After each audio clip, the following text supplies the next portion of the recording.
Good morning to another short devotional for Morristown Baptist Church and also Black Rock Baptist Church.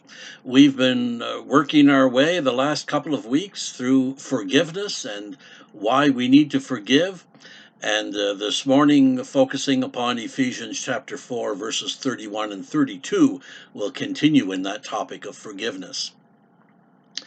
If you're like most people, you might have some misconceptions about what it means to forgive. And because you don't understand forgiveness, you find it really difficult to forgive others.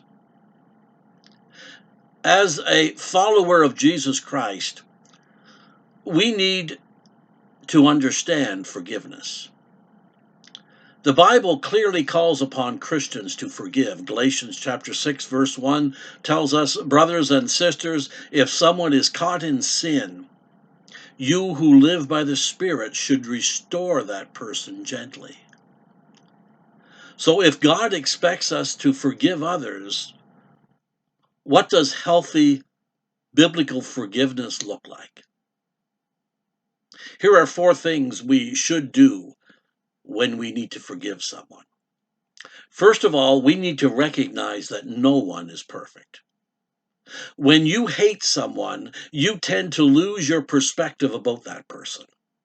Resentment and bitterness and hurt makes you stop seeing an individual as being a fellow human being.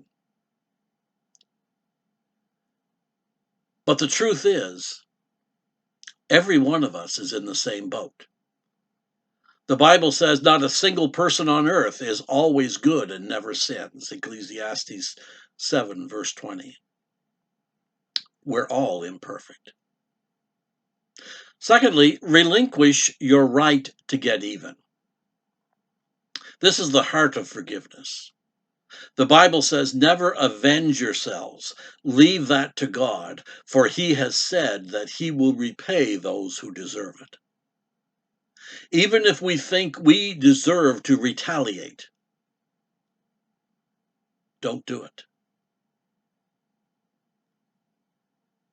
If the hurt runs deep, you may have to commit over and over again not to get even.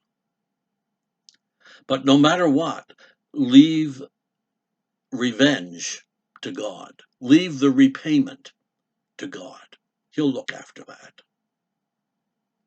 Thirdly, respond to evil with good.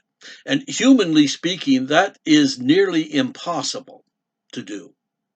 It's nearly impossible to respond to evil with good. You'll need God's help here. You'll need the love of Christ to fill you up. Why?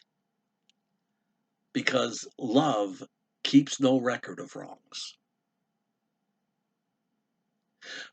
When you can respond to evil with good, you'll know that you have fully released someone from the wrong that they've done to you.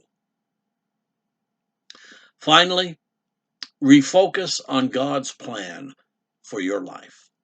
As long as we continue to focus on the other person who has hurt us, that person controls us. In fact, it often goes a step further. If you don't release your offender, you will begin to resemble your offender. So stop focusing on the hurt. Stop focusing on the person who hurt you. Instead, focus on God's purpose for your life. His purpose is greater than any problem or any pain you might be facing. Don't sit another day in your resentment. If you've been holding on to pain caused by someone else, go through these 4 steps and move on to the life that God has created you to live. God bless. Have a wonderful day. Join us on Sunday for the Sunday morning sermon for Black Rock Baptist, and also next week, Monday, Wednesday, and Friday, as we continue with our short devotionals. Until then, let's continue to exchange prayers daily.